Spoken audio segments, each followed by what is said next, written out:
I'm a little fucked up, but will you take care of me forever and ever? I saw you talking crap to AJ at one point. I was just trying to get his head. I think I pissed him off. What were you telling him? I was just saying, fuck that shit. I love AJ. Yeah. But bro, I saw you going down. I was talking so much. But I just pissed him off. Then he broke my brother's jaw. Fuck this guy. His jaw, huh? Yeah, he's fucked his jaw straight. Yeah. You don't care, Jake's having a fucking black. We'll see him back again for sure. Yeah, for sure. Thank you, Logan. Thank you guys. Appreciate it. We got one of them. Delusional. That's it. The saying goes that everyone has a plan until they get hit. And for Jake Paul, that reality set in after stepping into the ring with heavyweight Anthony Joshua. The YouTube star turned boxer suffered serious facial injuries and was hospitalized with a fractured jaw, prompting widespread reaction across the boxing world. While many weighed in on the outcome, one of the loudest responses came from undefeated champion Gervonta Davis, who openly mocked Paul and used the moment to reinforce his long-standing criticism of Paul's credibility as a professional boxer. How about Jake? What do you think of Jake? Clown. Would you look at it as a joke if your team was like, yo, we want you to fight Jake Paul? Would you be like, come on, man? I laugh at him. Did you ever do a fight like that? I feel as though in my career I can't do that right now. I'm not a Floyd Mayweather. I ain't no Manny Pacquiao or no Canelo. I think that I actually still gotta have my foot on the gas as far as boxing. Images following the fight showed injuries far more serious than typical post-bout bruising, with Jake Paul later confirming his jaw was fractured in 2 places and required surgical repair with titanium plates. The injury marked a turning point in Paul's boxing career, ending the momentum he had built against older or retired opponents and underscoring the difference between those matchups and facing a former unified heavyweight champion like Anthony Joshua.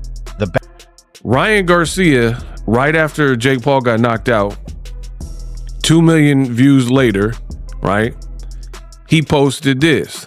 I think Gervonta Davis would have done him worse. And he was referring to Jake Paul, right? And UFC fighter Cody Garbrandt says Tank would have knocked him out faster. You guys can see that on the screen. So multiple fighters, professional fighters, one a boxer, one an MMA guy, Cody Garbrandt, he's like, Tank would have knocked out Jake Paul faster. And Ryan Garcia, who has experience being in the ring with Tank particularly, he's saying that Tank would have done him worse than AJ, which is quite a testament to Gervonta Davis, given the fact that Joshua is this 6'6" giant, this behemoth, he's brolic, Olympic gold medalist. Tank ain't 6'6". Tank is not an Olympic gold medalist.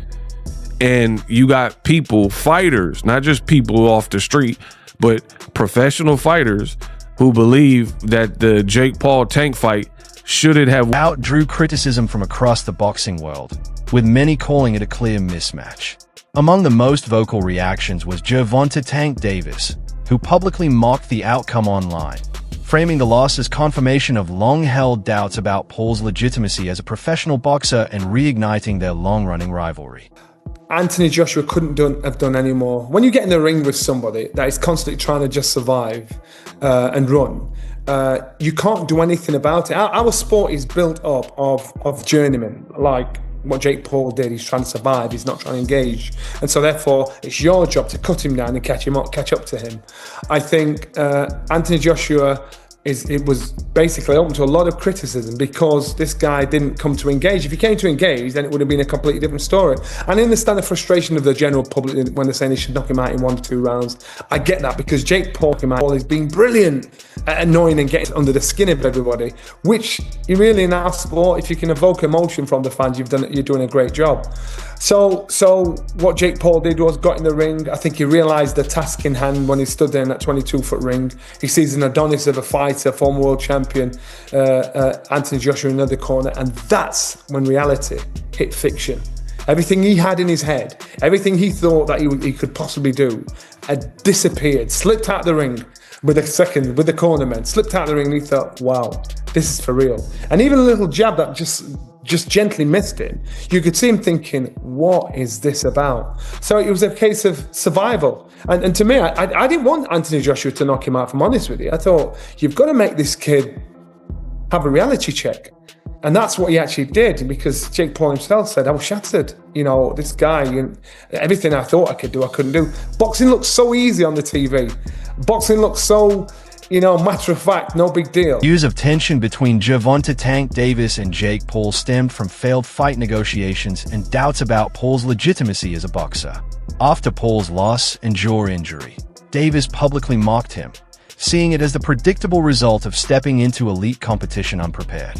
That one wasn't scripted, and if it was, Anthony Joshua never got the script. This fight reminded me of the episode of Jackass where Johnny Knoxville had a boxing match with Butterbean in the department store. People tuned in to see if Jake was dumb enough to actually go through with getting mangled by a heavyweight boxer.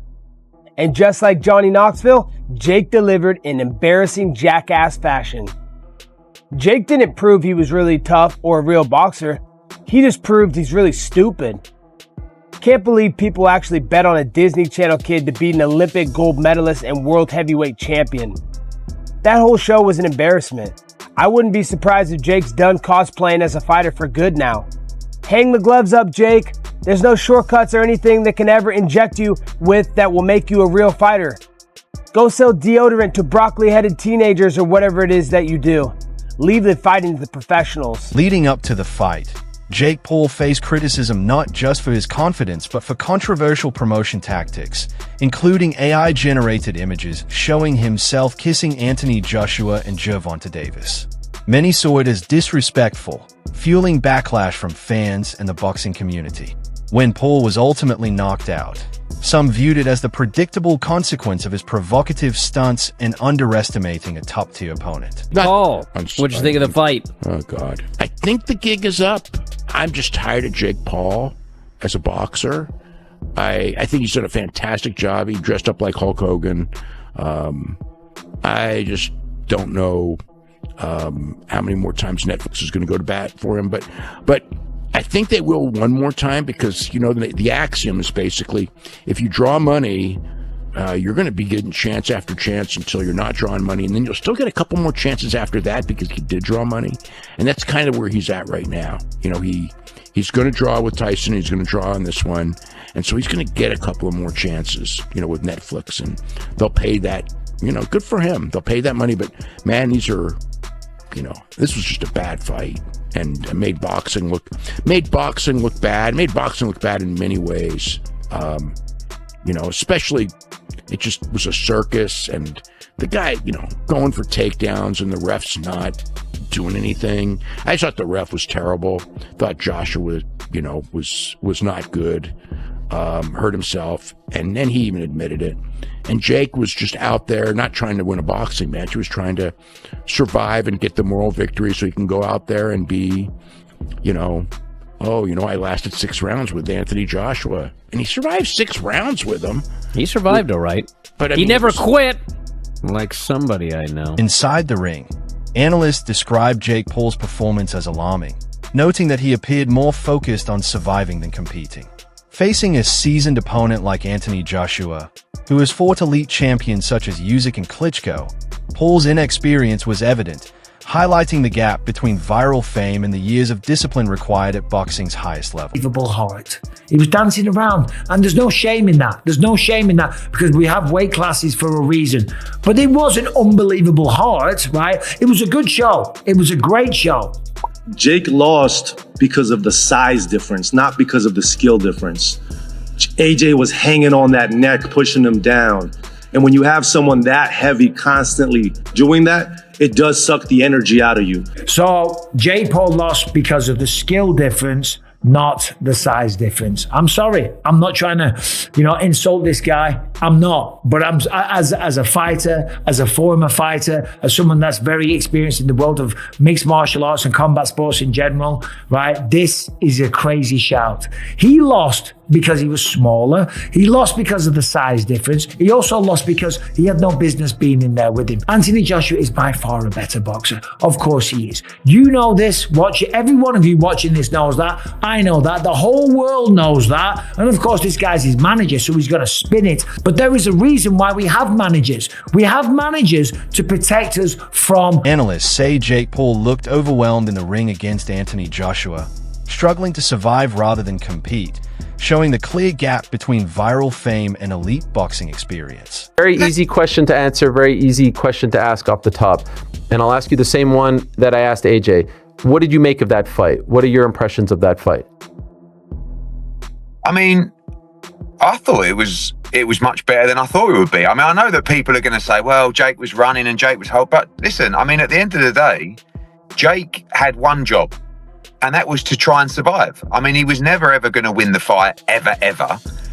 And if you would have said to me, do I think he'll go 6 rounds? I would have said absolutely not. I mean, I felt that it would take AJ a couple of rounds to get hold of him, because I knew Jake can move a bit and he'd be moving off the back foot and he'd be holding.